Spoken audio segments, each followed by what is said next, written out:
Yo guys, so for this week's video, I'm going to be breaking down one of my latest projects, which was this Levi Spec Ad. In case you haven't seen it yet, I'll play the video now. 1, 2, and you wanna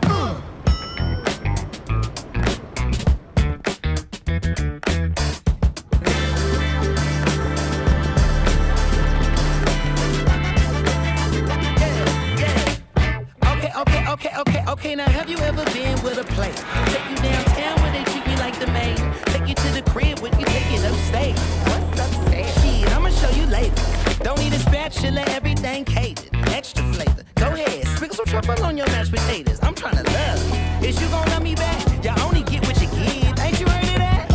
If you don't know what we talking about, I'ma have the whole band help me spell it out. Yeah, if you don't know what we talking about, concert session, here's your lesson, help me spell it out.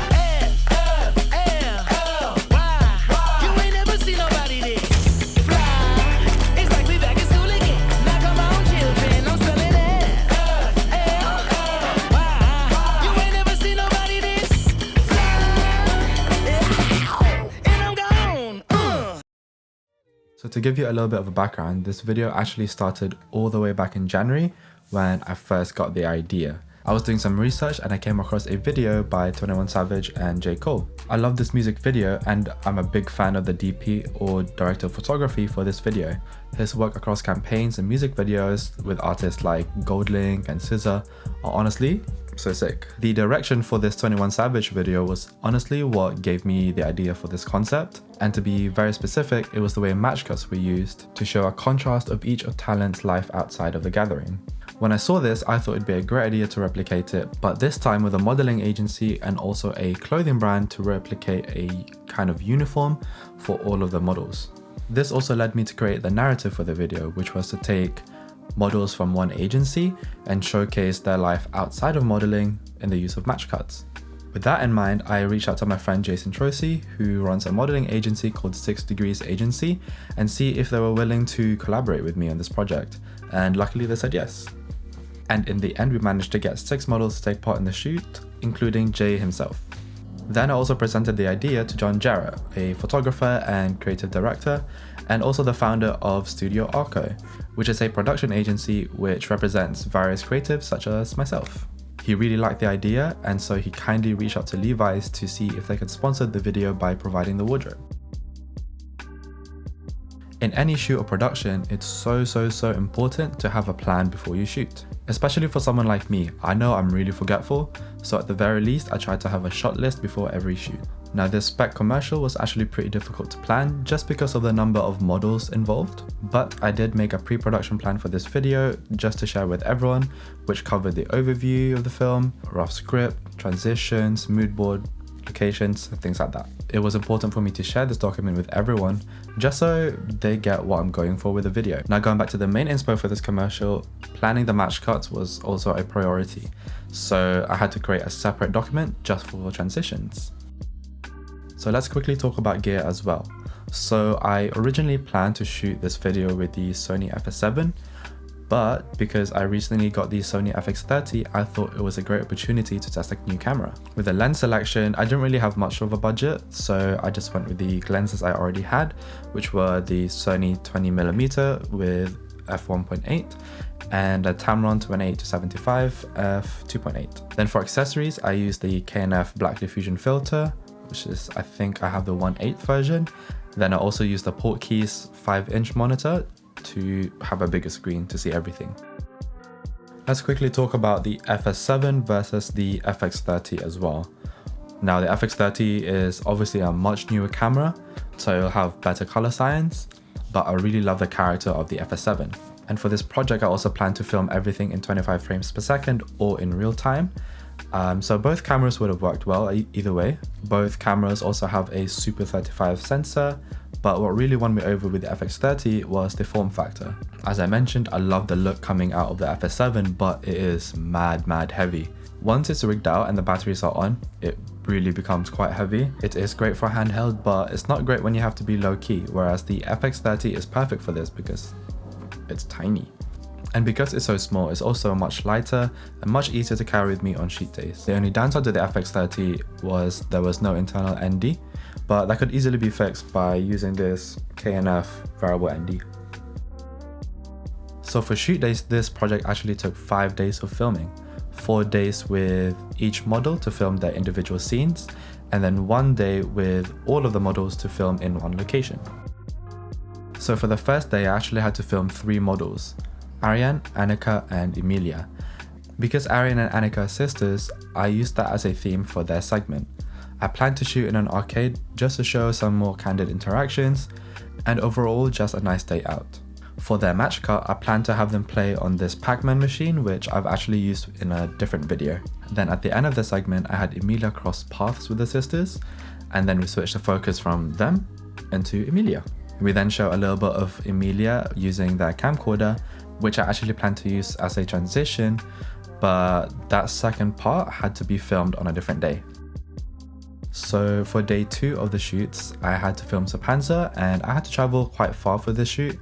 Sapanza's segment focuses more on her career as a tattoo artist, and we were very lucky that we could film in the tattoo parlor that she works in. For the match cut, I had in mind to use her tattooing position, which was her leaning a little bit to the side.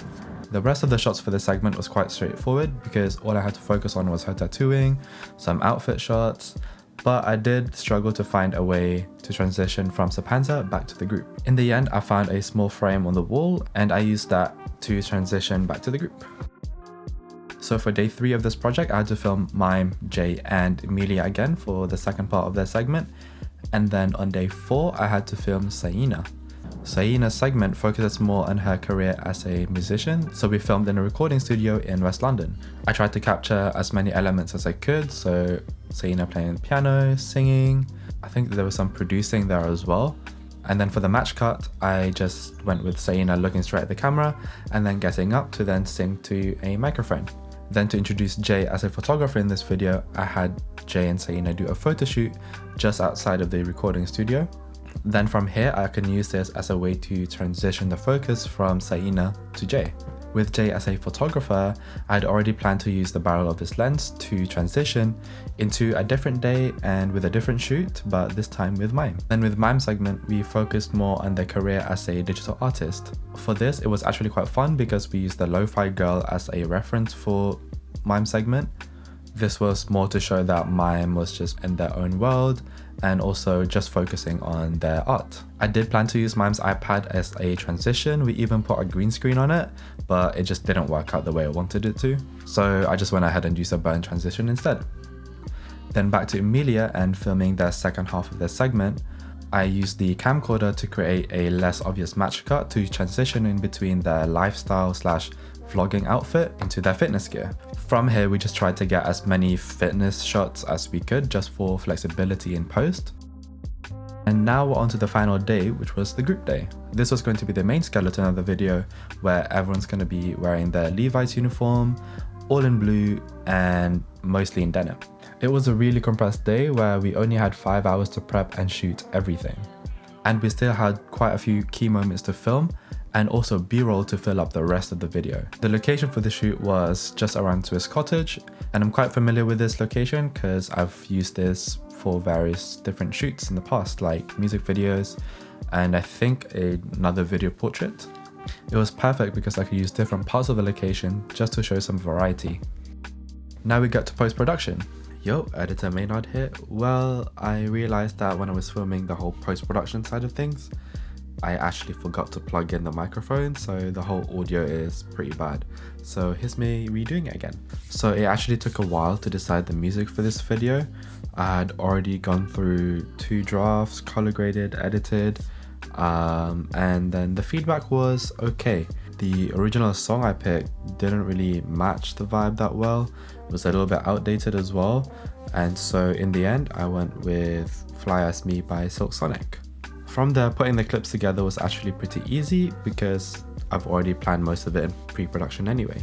I just had to make sure that I stuck to the plan and made sure the match cuts were aligned. And to help with that, I actually overlaid grids on top of the videos just to double and triple check. For the color grade, I had already planned to use Cineprint 16 for this project, which is a power grade by Tom Bowles. I wanted to go with this because it was a really nice way of emulating film and it really fit with the vision I had in mind. I did have to go through a few adjustments with this power grade, but I can run you through that now. So yeah, here's the power grade I use. As you can see, these are the nodes I have on. I found that these nodes were perfect for what I wanted to use them for or to create my final look. So firstly, I actually added a node to control the highlights first. And then this CST node here basically just converts the footage from Sony S-Log3 to RE-Log-C. So all the other nodes are pretty standard, so things like white balance, exposure, contrast, and then I also just added a node to create a vignette. This was to darken the outside of the image a little bit more, so this way we can focus more in the middle of the image. And then finally, for the print film for this color grade, I went with the Fuji 351 3D60. And yeah, I'm just going to run you through a few of the other clips. As you can see, it's all pretty similar, just difference in the exposure, white balance, and etc. I didn't create a vignette for the arcade scene because it was already really dark in there. But apart from that, I basically just followed the same formula. This way, everything looks consistent, even though they were shot on different days and different locations. This project was not easy to do at all, but it is one of the most exciting ones I've done in a while. I also did learn a lot during this process, especially around the topic of asking for help. Even though this was my project, I definitely needed to get as much help as I could while sticking to the vision. And in saying that, I also realized that I can't do everything by myself.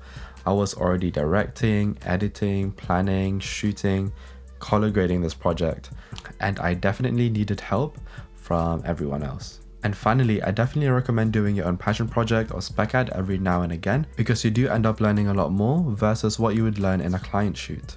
This project was a great learning experience and I'm very, very grateful to everyone that took part. And if you did make it to the end of this video, thank you so much for watching and I'll see you in the next one.